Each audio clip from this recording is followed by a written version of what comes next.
Hello, I'm Roberto Sadowski from EOL Brazil. Hi, Roberto. And I want to start right off the bat. Amanda, right from the start, in the very first scene of The Acolyte, you have a fight with Carrie Ann Moss in full Jedi mode. So, how long did it take to shoot that? I'm not sure if it was the first thing you did. It was way inside the process. And how was it going head to head with Trinity herself? At first, incredibly intimidating, and then so rewarding because Carrie Ann Moss is such a wonderful, wonderful person, a kind person, giving person, and just a formidable presence. But that stunt training, the stunt training that took place for that sequence happened over the course of 6 weeks, and a lot of it was just giving me a lot of foundational tools that would be used later for later stunt sequences. But that was the main choreography that I was learning in stunt training. So I had all this time to pour over it and think about it and figure out how this character moved, and that ended up being so indispensable to doing that scene. When did you guys first get in touch with Star Wars? I mean, what was your first Star Wars moment? I remember being at the dentist and playing the Pod Racer video game on the N64. Yeah, that was one of the first moments. I mean, obviously watching the movie. N64, wow. A very specific moment is playing that game before I had to experience the pain of getting cavities and root canals and everything. It brought me that little spark of joy beforehand. But obviously, watching the movies and all that, but that Pod Racer game brought me a lot of joy.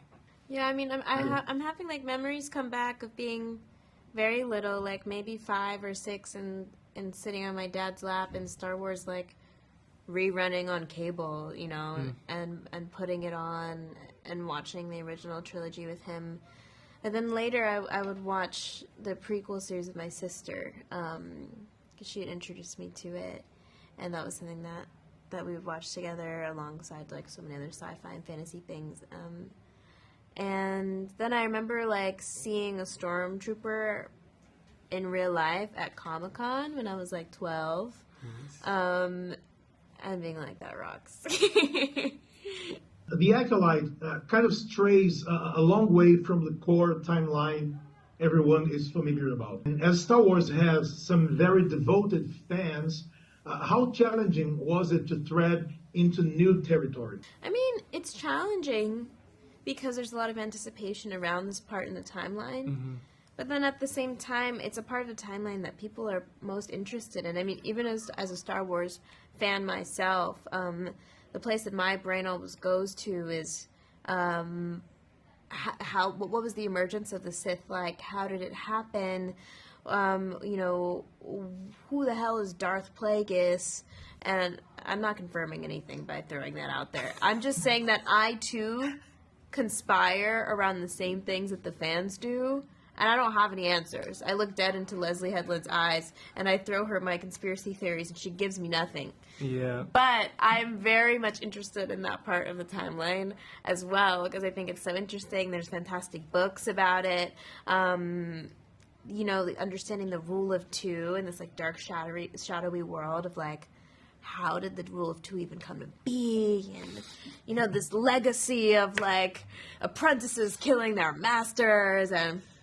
Yes. I'm going to shut up now. No, it's very much like Leslie Headland's ship, and we're just the passengers on it. I think she purposely doesn't tell us certain things because if we do know more and more, it might be to our detriment. But I think we have the fortunate ability to just create these characters that Leslie has built and has written down.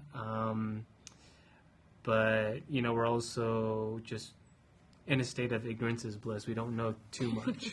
And I think it's best to operate that way, or else we can go a little crazy and have too much pressure on us. Yeah. So one thing that I love about The Acolyte is how diverse the casting is. It makes the galaxy a more interesting place with all the colors and all the flavors and all the shades. And yet, a sizable chunk of the Star Wars fandom was not so welcoming when the latest movies brought the same diversity on screen. So was it ever a concern to have sort of a backlash from fans, or you guys are not thinking about that at all? I'm definitely aware of it, but it's not the point to me. You know, the point is that the galaxy is filled with so many different kinds of people and creatures and Jedi and Force users and Sith Lords. And that's what's really beautiful about it, is because it has such a diversity of just perspective in it.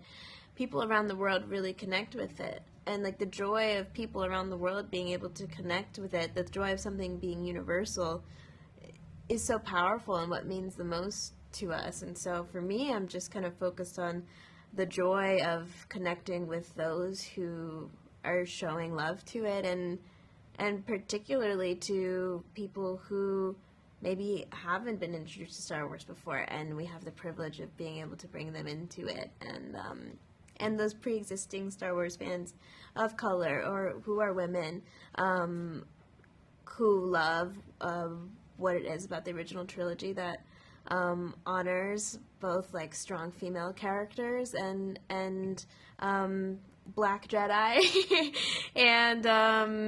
and also support us and are excited for us. You know, they mean the world to us, and they're why we keep doing our jobs. Manny, do you resent not having to wield a lightsaber? Absolutely not. No, I got the easy job. I was able to just lay back and relax watching Amandla and Daphne kind of sweat it out and go through all the painful training and everything. You know, but who knows? Maybe one day Kymir might get up and actually do something more productive other than drinking at the apothecary. But, you know, Maybe.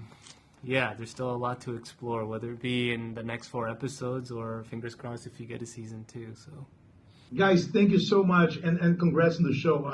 As a Star Wars fan myself, I just loved it. oh, So thank you. Thank you so Thank much. you so much. Wow.